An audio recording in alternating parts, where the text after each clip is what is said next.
अस्सलाम वालेकुम दोस्तों, मैं हूं हकीम दा शाहिद। वेलकम करता हूं आपको अपने चैनल पर। उम्मीद करता हूं आप लोग खैरियत से होंगे। एक बार फिर एक नई जड़ी बूटी के साथ और एक नई वीडियो के साथ आपकी खिदमत में हाजिर हूं। आज हम बात करने वाले हैं बादियान के बारे में। आप परेशान ना होइएगा, आपको जो नज़र आ रहा है क्योंकि ये हर घर में ही मौजूद होती है चीज़, सौंफ भी कहते हैं इसको और फ़ारसी में इसको बादियान कहते हैं। हिंदी में भी इसको सौंफ ही कहा जाता है, बंगाली में इसको पालन मोरी कहा जाता है, गुजराती में इसको दरियारी कहा जाता है और अंग्रेज़ी ज़ुबान में इसको फेनल फ्रूट कहा जाता है।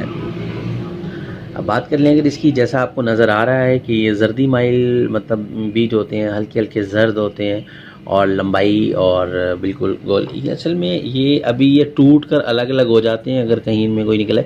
ये इकट्ठा जो है गुच्छे की सूरत में होते हैं, मतलब एक छोटे छोटे गुच्छे से होते हैं जिनके अंदर ये लगे हुए होते हैं। और इसका पौधा जो है तकरीबन 1 गज़ या इससे भी थोड़ा सा बड़ा भी आप कह सकते हैं होता है। शाखें सबज सबज सी होती हैं और एक शाख लंबी सी निकलती है ऊपर जाके, फिर इसके अलग अलग पोर्शंस में ये चला जाता है और मुख्तलिफ वहाँ पे। अच्छा, एक शाख से जब जाके एक साइड पे छोटी शाख निकलती है उस पे इसको फूल लगते हैं और वो फूल भी मतलब इकट्ठे लगते हैं, लेकिन वक्फे वक्फे के साथ एक जगह पे काफ़ी ज़्यादा सारे फूल लग जाते हैं जो कि गुच्छों की सूरत में होते हैं। और वहीं पे इसके जो है ये बीज पैदा होते हैं और फिर जब खुश्क करके इसको अलग कर लिया जाता है तो ये सौंफ आपके सामने आ जाते हैं। बड़ा इसमें एक रोगन की मिकदार भी पाई जाती है, 4 से 5% तक जो है इसमें एक रोगन पाया जाता है।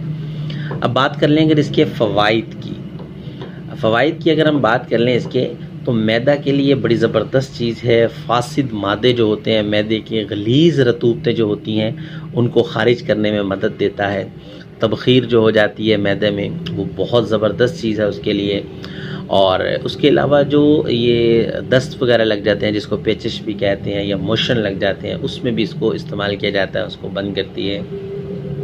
और यहाँ एक बात आपको बताऊं कि ये एलोपैथिक जो डॉक्टर हजरात हैं, मतलब डॉक्टरी के अंदर अभी तो नहीं, मतलब कि ये डॉक्टर लोग तो नहीं इस्तेमाल करते, लेकिन जो 1932 का फार्माकोपिया है जो कि ब्रिटिश फार्माकोपिया है, उसमें इसका ज़िक्र मौजूद है। वहाँ पे जो है इसका रोगन निकाल कर या इसका अर्क निकाल कर इस्तेमाल किया जाता था।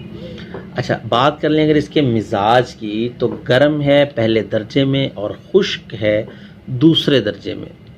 गर्म है पहले दर्जा में और खुश्क है दूसरे दर्जा में। मुख्तसर से मैंने आपको इसके फ़वाइद बता दिए, लेकिन अगर मैं इसके फ़वाइद गिनना शुरू करूं या इसके नुस्खा जात आपको बताना शुरू करूं तो शायद कि घंटों में वीडियो ये पूरी ना हो सके, इतने ज़्यादा हैं। लेकिन मुख्तसर से आपको यहाँ ये बता देता हूँ कि दिमाग की कमज़ोरी के लिए इसको इस्तेमाल किया जाता है।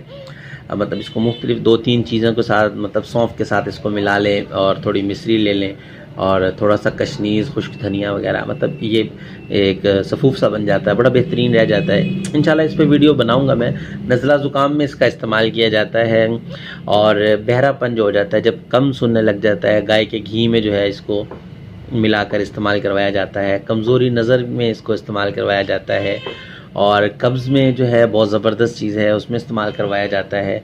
दमा, खांसी वगैरह में, और जैसा मैं आपको बता चुका हूँ मोशन वगैरह में इसको इस्तेमाल किया जाता है। मतली जो होती है, जैसे जिसको कै आना कहते हैं, उसमें इसको जो है पानी में पकाकर इसका जुशांदा पुदीना साथ शामिल करके इस्तेमाल करवाया जाता है। बहुत बेहतरीन चीज़ है। इसके अलावा औरतों को जो अय्याम, मतलब जिसको हैज़ कहते हैं या मेंसेस कहते हैं, वो बंद हो जाते हैं, उसमें जो है इसको इस्तेमाल करवाया जाता है गुड़ वगैरह के साथ।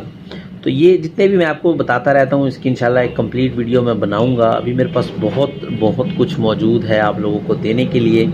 आपकी मोहब्बतें हैं और आप बस चैनल को सब्सक्राइब कर लिया करें और लाइक ज़रूर कर दिया करें। इंशाल्लाह मैं आप लोगों के लिए नई से नई वीडियोज़ लेकर आता रहूँगा। तो ये आज इसके फ़वाइद थे। तो अगर इसकी खुराक की बात कर लें तो 6 माशा से 9 माशा तक इसको इस्तेमाल किया जा सकता है।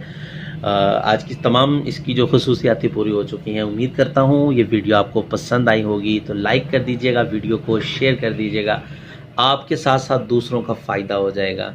और चैनल को सब्सक्राइब कर लीजिएगा, नोटिफिकेशन की बेल को ऑन करना ना भूलिएगा, क्योंकि उससे आपको ये फ़ायदा हासिल होता है कि जब भी मैं कोई नई वीडियो डालूँगा आपको उसका नोटिफिकेशन मिल जाएगा। तो मुझे इजाज़त दीजिए, अल्लाह हाफिज़।